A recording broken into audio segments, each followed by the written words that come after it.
sa pagtutuwid ng Panginoon. Ang tunay na ginto po ay dinadalisay ng Panginoon. Masalamatan mo ang Diyos sa hapong ito kung isa nga sa ginto na pinapabuti ng Panginoon.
O Diyos na napakabuti, sa iyo ako'y lumalangin. Walang kapantay, pag-ibig ko'y tunay, karangalan at papuri, sa iyo lamang.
pag-ibig. Sa lahat ng mga salita po ninyo na itanim sa aming mga puso. Maraming salamat po sa inyo po patuloy na pagbuhos ng karunungan na nagmumula po sa inyo. Maraming patuloy din po palamputin ang puso ng bawat isa. Ito'y malaya po ninyo natataliman ang inyo pong banal na salita. Walang iba kundi ang aming Panginoong Yeshua. Mga Diyos, lahat po ng mga hadlang sa aming isipan, sa aming puso, upang hindi namin maunawaan ang lahat ng ito. Ito po aking winawasak ang mga hadlang na ito sa pangalan ng aming Panginoong Yeshua. Mga Diyos, bigyan niyo po ng tunay na pagkaunawa ang bawat isa sa inyong pong banal na salita. Mga Diyos, makabalik po ang dating anyo ng Iglesia sa panahon namin ngayon. Hallelujah! Hallelujah! Hallelujah! Ihanda niyo po ang katawan ni Kristo sa pagbabalik ng aming Panginoon. Hallelujah! Kayo po ang maghari sa iglesyang ito at maging sa mga iglesia. Hallelujah! Na nakapalibot sa buong mundo. Hallelujah! Hallelujah! Gamitin niyo po ang iglesyang ito. Kaawaan niyo po ang iglesyang ito. Hallelujah! Hallelujah! Hallelujah! Unahin niyo po ang iglesyang ito na paliwanagin. Hallelujah! Hallelujah! Hindi para magmataas po ang iglesyang ito. Kami po na mga tao narito, hindi para magmataas. Kundi kami po ay magliwanag sa sanlibutan ito para patuloy kami maging mababa sa inyo. Maging lingkod po kami. Tagasunod po ninyo. Tagasunod po sa kautusan ng Kristo. Kautusan po ni Kristo na ibinigay niyo po sa Kanya. Hallelujah. Upang ipahayag sa atin. Mga Diyos, pagpalain niyo po ang bawat isa na nakapakinig ng inyong salita. Bigyan niyo po kami ng lakas ng loob na malakaran ang inyong pong salita. Hallelujah. Ito po'y mahirap sa amin. Ngunit kung ito po'y lagi namin ipapractice na gawain, ito po'y magiging madali po, Diyos. Hallelujah. Hallelujah. Kung paano naging madali sa amin ang maging masama. Dahil ito po yung lagi namin ginagawa araw-araw, ganun din po ngayon. Hallelujah. Turuan po ninyo kami na maging madali sa amin ang paggawa ng mabuti. Walang iba po kundi ang katuruan po ni Kristo. Hallelujah. Maraming salamat po. Ito po ang aming nagkakaisang panalangin sa makapangyarihan. Pangalan ng anak niyo pong si Yeshua. Na lahat ay magsabi na Amen.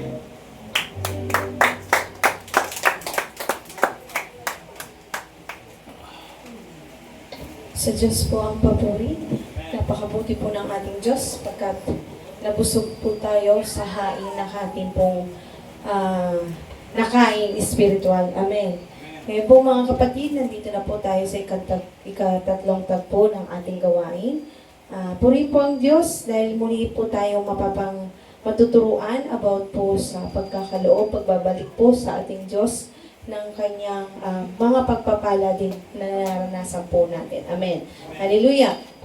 Anyahan ko na po ang ating likod para po sa pagpapahayag ng kanyang salita mula para sa giving, Pastor Timothy J. Blessing.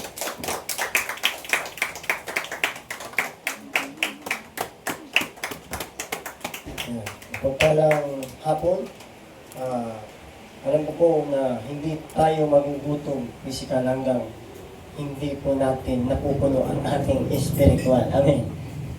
Ayan. Amen. Amen. Pag, sa tingin nyo kaya, pag nagbigay tayo, yayaman kaya tayo. Amen. Amen. Dahil lang nagbigay ka, yayaman ka? Yun ba yung gusto mo? Ikaw nagbigay, yayaman ka. Pero kahit hindi ka magbigay, ang church po hindi maghihirap. Amen. Ang tithes offering po ay hindi po yan bayad. Amen. Amen. Amen. Hindi po yan bayad. Ito po ay paraan ng pag-worship natin kay Lord. Amen po ba? Amen. Ito ay pagtitiwala kasi lahat ng meron tayo ay, ano po, galing kanino? Sa Kanya. Amen. Sabi sa Deuteronomio verse 18, alalahanin mo si Yahweh na iyong Diyos sapagkat siya ang nagbigay sa iyo ng kapangyarihan upang yumaman. Amen. Hindi po dahil nagbigay ka. Amen. Amen. Hello? Naunawa ba? Amen. Hindi po dahil nagbigay ka, yayaman ka. Dahil po yun ang kaisipan nating mga tao. Magbibigay ako para ako ay humaman. Hindi po. Dahil po sabi sa Deuteronomio, ang kapangyarihan po ng Diyos ang nagbibigay upang tayo ay yumaman. Amen po ba? Amen. Amen. Naunawaan po. Amen. Sa tithes po, sa Malakayas, mabasa po natin sa Malakayas 3:10. Sabi sa verse, dalhin ninyo sa kamalig ang buong ikasampung bahagi upang magkaroon ng pagkain sa aking tahanan. Subukan ninyo ako dahil, sabi ni Yahweh ng mga, subukan ninyo ako dito, sabi ni Yahweh ng mga hukbo. Amen.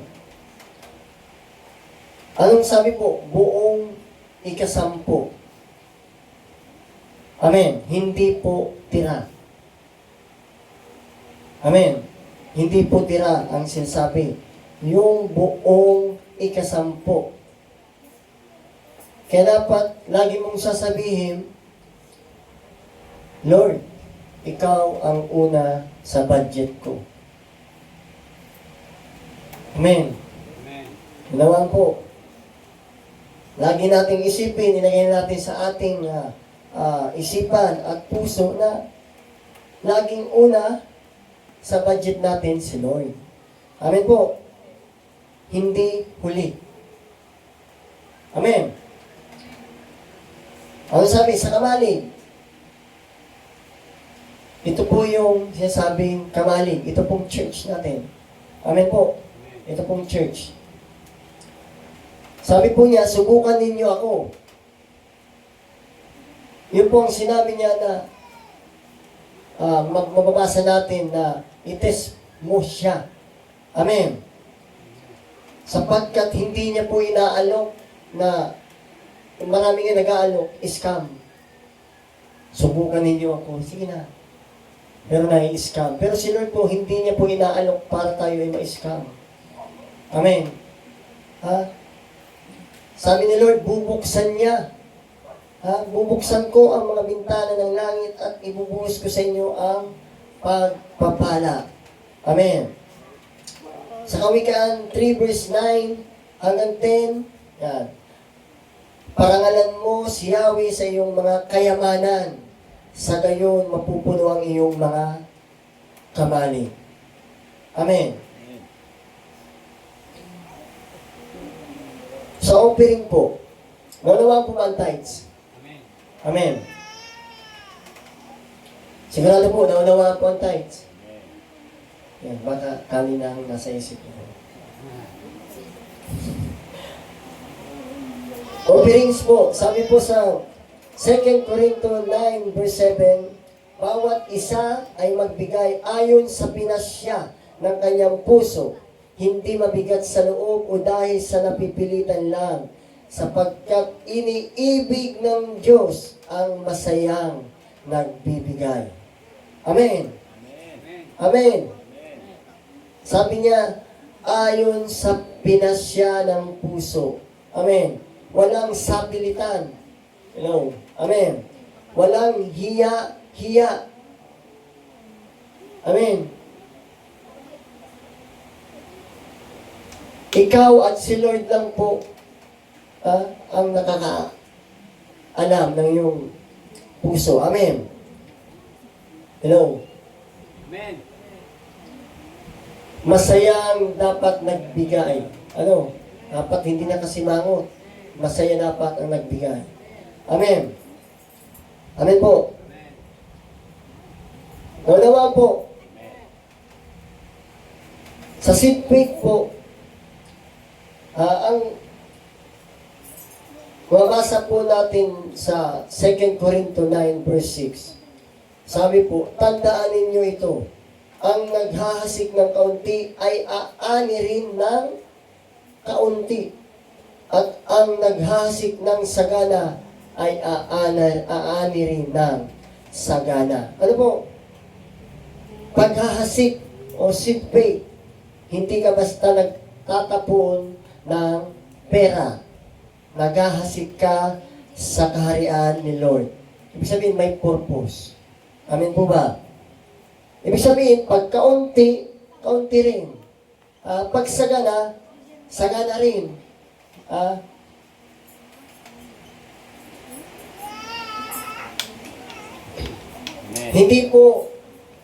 Hindi po agad 100 times.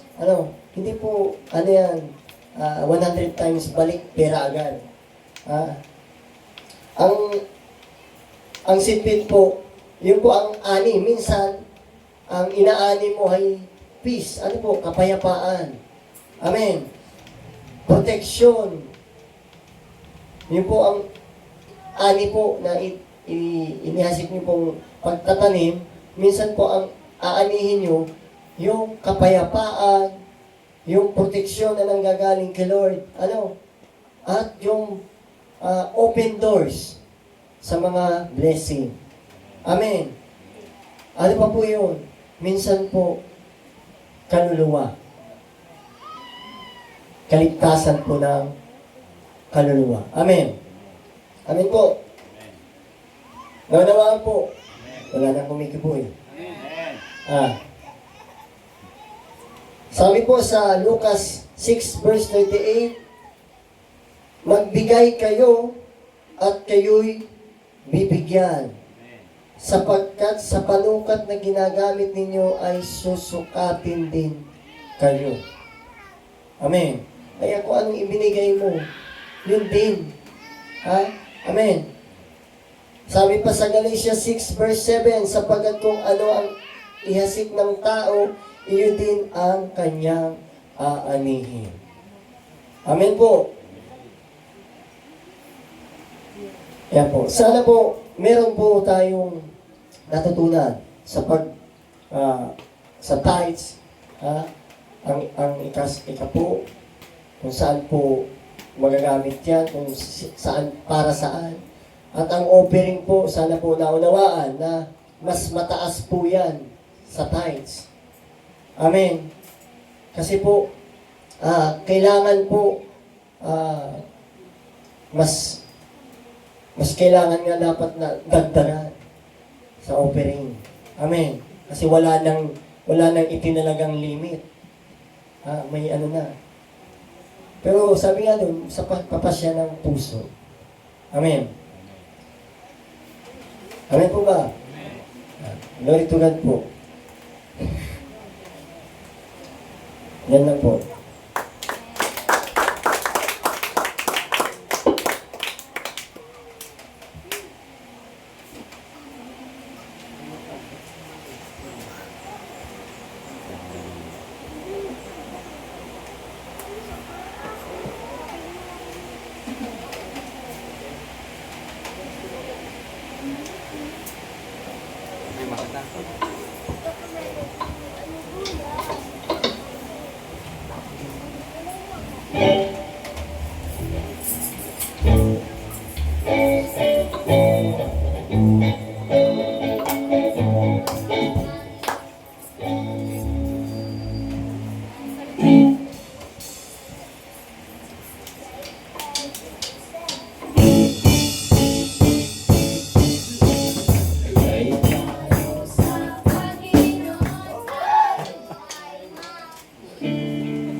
Ulit.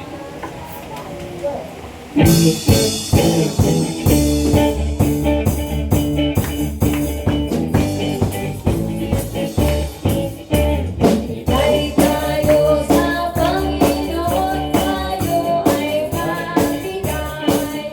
Magbigay tayo sa Panginoon, tayo ay magbigay. Ibabalik, siksik, bigyan kung maapaw. Ibabalik, siksik, bigyan kung maapaw. Bigay tayo sa Panginoon, tayo ay magbigay. Bigay tayo sa Panginoon, tayo ay magbigay. Ibabalik, siksik, bigyan kung maapaw. Ibabalik, siksik, bigyan kung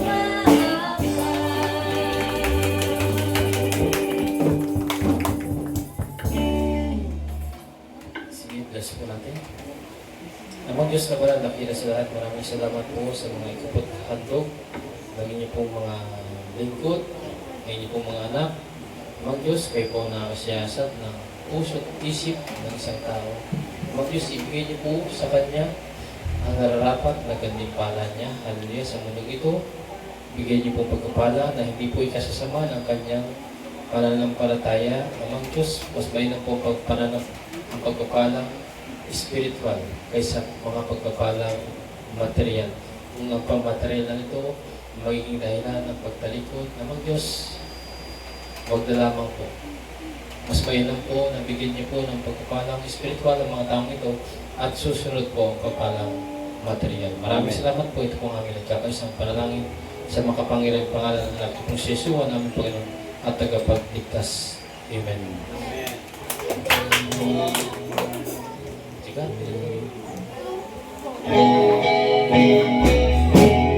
And to God be the glory. To God be the glory.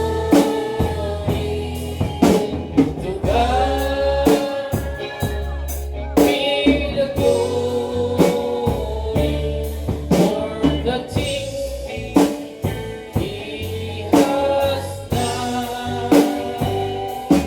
By His love, He has saved me. By His power, He has raised me. To God be the glory for the things He has done.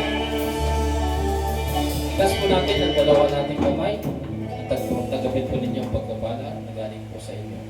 Pastor, Amang Diyos na dakila, kayo po ang Diyos ni Abraham, ni Isaac, ni Jacob, Diyos ng Israel, kayo po ang Diyos na lumikha ng langit at lupa. Sa inyo po ako nagtitiwala sa mga taong ito. Amang Diyos, gabayan niyo po sila sa lahat ng kanilang ginagawa. Pagharian niyo po sila. Ingatan niyo po sila saan mo po sila pumaroon. Sa lahat ng uri ng disgrasya, ilayo niyo po sila. Sa lahat ng uri ng sakit karamdaman na hindi po galing sa inyo, Amang Diyos, ilayo niyo po sila. Amang Diyos, hallelujah, huwag niyo po nawa hahayaan, mapariwara ang pananampalataya ng mga taong ito. Amang Diyos, patuloy niyo po silang paggabayan sa banal na Santong Espiritu na itinanong po ninyo sa amin. Amang Diyos, tulungan po kami ng banal na Santong Espiritu na talikuran ang mga bagay na nagpapasama sa amin sa mundong ito. Amang Diyos, magliwanag po ang mga taong ito na ipinagkatiwala niyo po pansamantala sa akin upang alagaan ang kanilang espiritual. Magliwanag po sila sa sanlibutan ito at makita ng mga tao na nakapaligid sa kanila na iba po ang naglilingkod sa hindi naglilingkod. Amang Diyos, magliwanag po sila, maging asin at ilaw po sila ng sanlibutan ito at makapagpakita sila na magandang example ng pagiging Kristiyano. Maraming salamat po. Ito po ang aming nagkakaisang panalangin. Sumain nyo nawa, sumaatin nawa ang kapayapaan na nagmumula sa Diyos. Hallelujah. na hindi kayang ipaliwanag ng mundo. Amen. Ito pong aming nagkakaisang panalangin sa makapangyarihang pangalan ng anak niya pong si Yeshua, na aming Panginoon tagapagligtas, ang lahat ay magsabi ng Amen. Hallelujah. Love, love, love.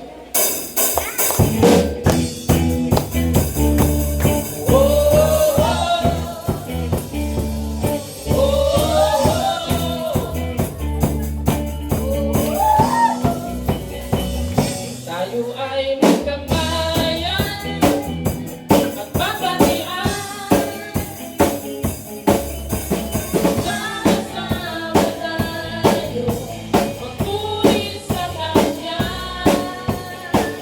Tayo ay magsayawan at pangilakan. Nakakilang sasabihin, kundi pangalan mo. Sino kayo? Kami ang United Grace. Anong ginagawa ng United Grace? Sa Panginoon. Ano ang ibinigay? Ang ginawa sa buhay.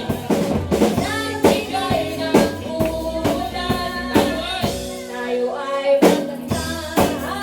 yung sigaw. Walang ibang nanaisip at kapala mo. Yung mga kamay ng buhay.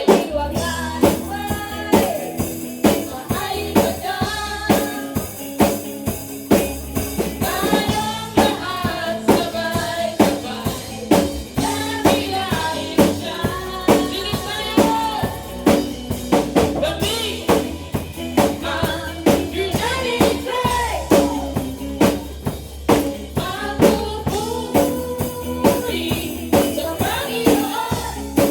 Ano ang ibinigay sa mga nagpupuhay? Ano ang ginawa sa bigay na buhay?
Ubusan ng lakas para kay Kristo.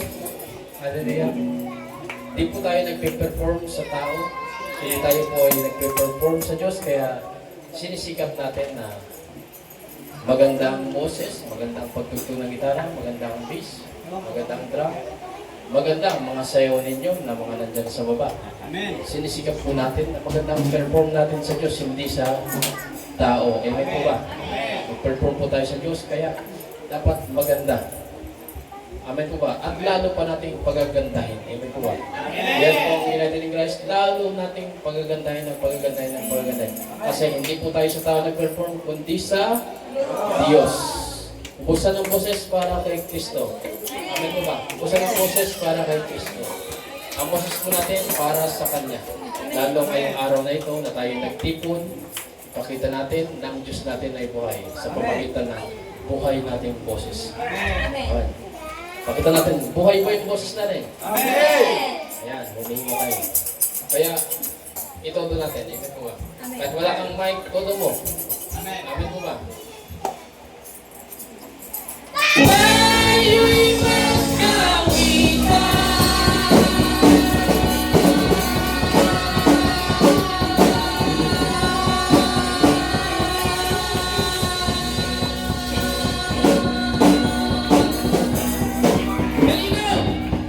Sabay-sabay!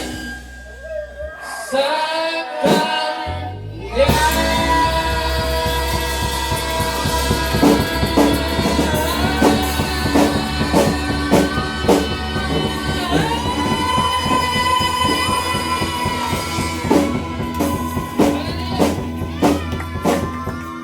God bless ang pupuri sa Pagpapag Glory. God bless ay para bless you natin guys. God bless Father Christ. God bless po sa ating lahat. Ingatan po kayo ng ating Diyos na buhay.